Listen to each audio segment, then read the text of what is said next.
Kia ora, hope everyone's doing well. We're carrying on with our wonderful book and we're in section 3 and we're doing the first part. Okay, so this section is actually it's fantastic actually. It's talking about the knowledge of ill and how vast it was throughout the whole of New Zealand and all different tribes. Again, Graham confirms that there is no way that the missionaries coming over gave the knowledge of the Supreme God to Māori. They already had it. However, that knowledge was, of course, very, very, very sacred, and therefore it was very secretive. And so, therefore, it is a surprise to Māori, as much as it is a surprise to Pākehā, that they knew about the Supreme God. The evidence of this came out in 1830, between 1839 and 1850, that they were using a special word for God of all gods. There is a shout out. Graham acknowledges these two people, which are probably good to research them. First one is Percy S. Smith. In 1939, he wrote 2 volumes on the law of the whare. That is actually quite good to get your hands on that one. I haven't got it, but it'd be great to know if anyone else has. And the other one is Alston Best. So both of these 2 writers, they actually use the teachings or the writings or notes that were prepared in the whare. The whare nunga, the whare nunga, is that right? Let me know, okay, if I'm pronouncing it wrong. I pronounce probably most English words wrong too, so it doesn't matter. But anyway, this is just, I'm still very passionate. I don't care if I can keep going on this. So, in the East Coast in 1865, the lecturer, H.T. Whakahonu, his notes were used in the lecture, and these 2 writers used those notes in their writings to say about how Māori were worshipping the Supreme God. So it's quite interesting that this was the case.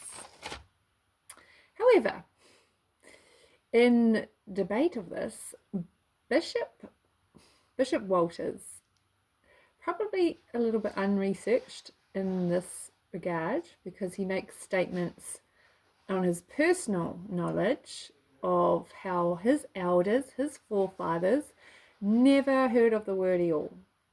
When they're doing karakia, when they're learning things, it was not known. So therefore, it must be a made-up thing that they knew of the Supreme God.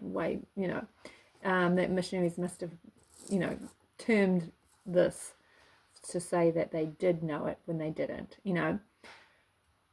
So is this true? Well, Graham goes along in this chapter with a plethora of different examples to say that it is not true, because there was evidence after evidence, and this is the research. It just pays to have, a really researched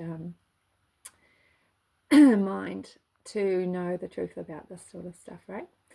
And so Graham goes on, and there's many examples in the Waikato and Hauraki in the South Island how eel is used. There was a French missionary in 1842, Catherine Servant. She was aware of the supreme knowledge of the Supreme God.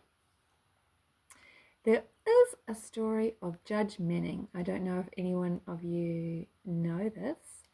Judge Manning is in the Hokianga area. Hokianga means spring of the world of lights, which is quite neat. But this judge has actually got a wonderful story, and a sad story too, because he married a Māori lady and he got into Māoriism in such a big way. He loved it.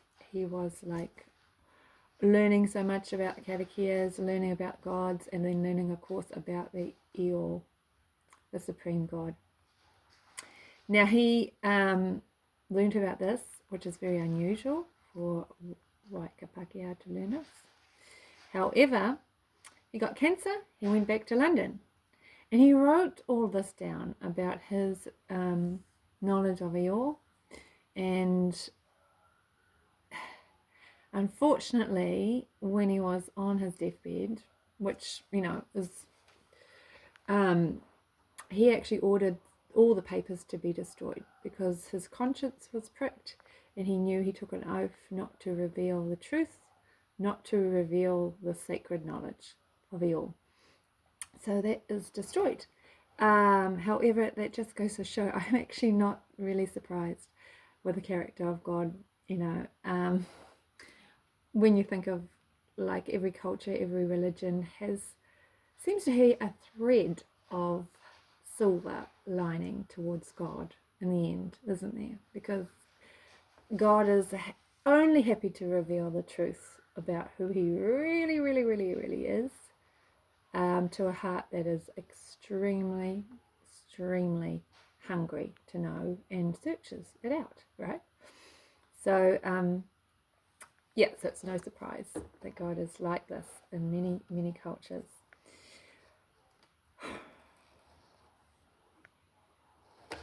So Chief Pukaya, in 1923, he made a collaboration of searching from his searches of Io in the karakias.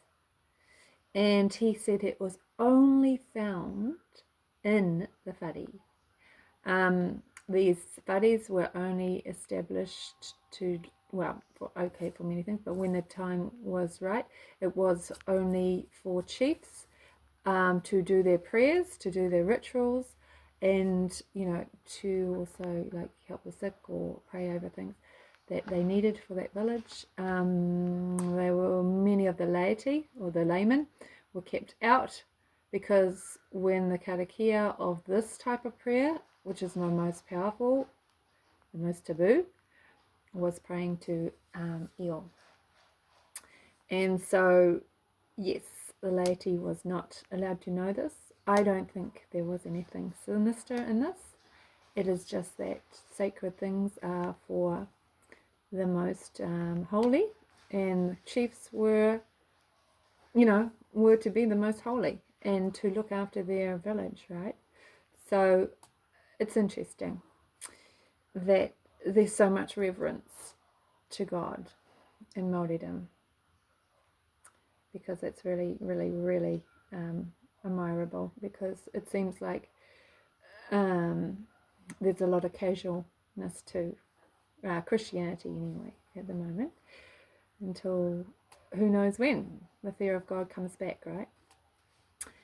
There is another example, and I could just go on, but really he's got a lot more examples. I'm just picking some out for this, Reverend Māori Marsden of the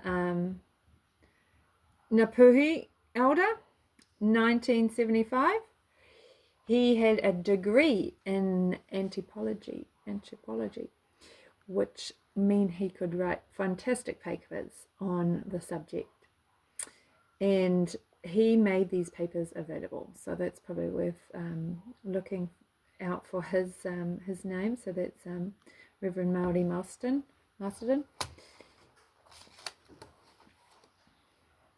So the areas within this knowledge is vast.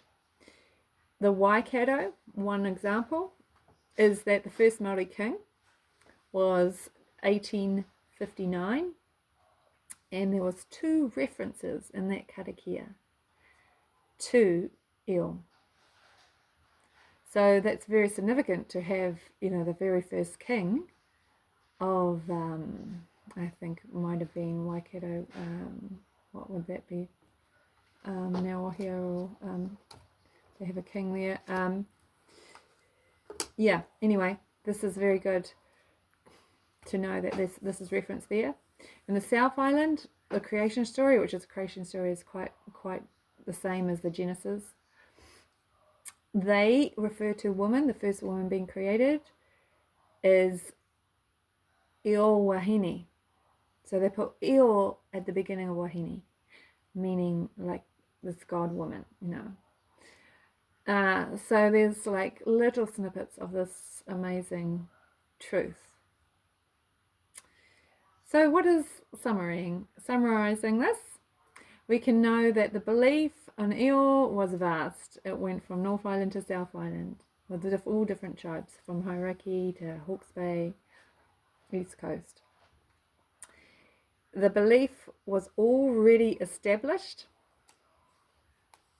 and even the Maori Marston case in its paperwork says it was generational to generational. It was passed down to certain people.